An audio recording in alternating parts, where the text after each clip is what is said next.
Magandang araw sa inyo lahat. Ngayon, tuturuan ko kayo sa mga tips sa pagtitipid ng kuryente at tubig. Kuryente. Ito ang 5 tips sa pagtitipid.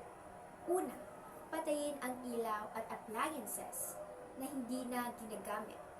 Kasi kahit na nakasaksak ang mga appliances, kumukonsumo pa rin ito ng kuryente. Kaya siguraduhin patayin ito kapag hindi na ginagamit. Pangalawa, gumamit ng mga energy efficient na appliances. Maghanap ng mga appliances na may energy efficiency rating tulad ng Energy Star.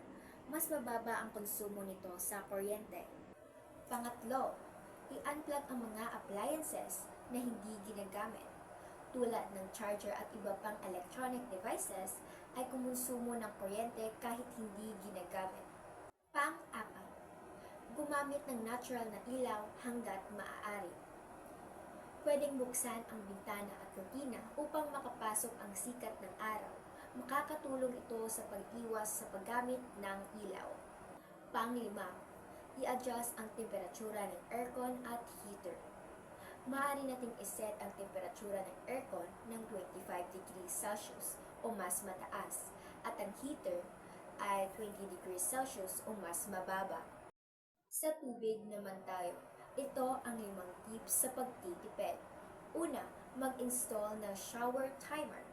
Limitahan ang oras sa pagligo para makatipid ng tubig. Pangalawa, ayusin ang mga tumutulong gripo. Kahit na maliit ang pagtulong nito, maaari itong magdulot ng pag-aaksaya ng tubig sa paglipas ng panahon. Pangatlo, gumamit ng water-saving shower heads at faucets. Makakatulong ang mga ito sa pagbawas ng daloy ng tubig na hindi nakakaapekto sa presyon.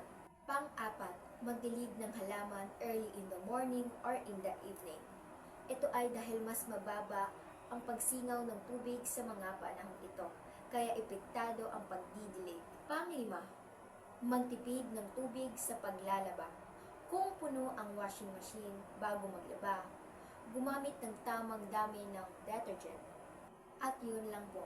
Sana may natutunan kayo sa binigay ko na tips kung paano magtipid ng tubig at kuryente. Salamat sa panonood at pakikinig sa akin ngayon. God bless you all.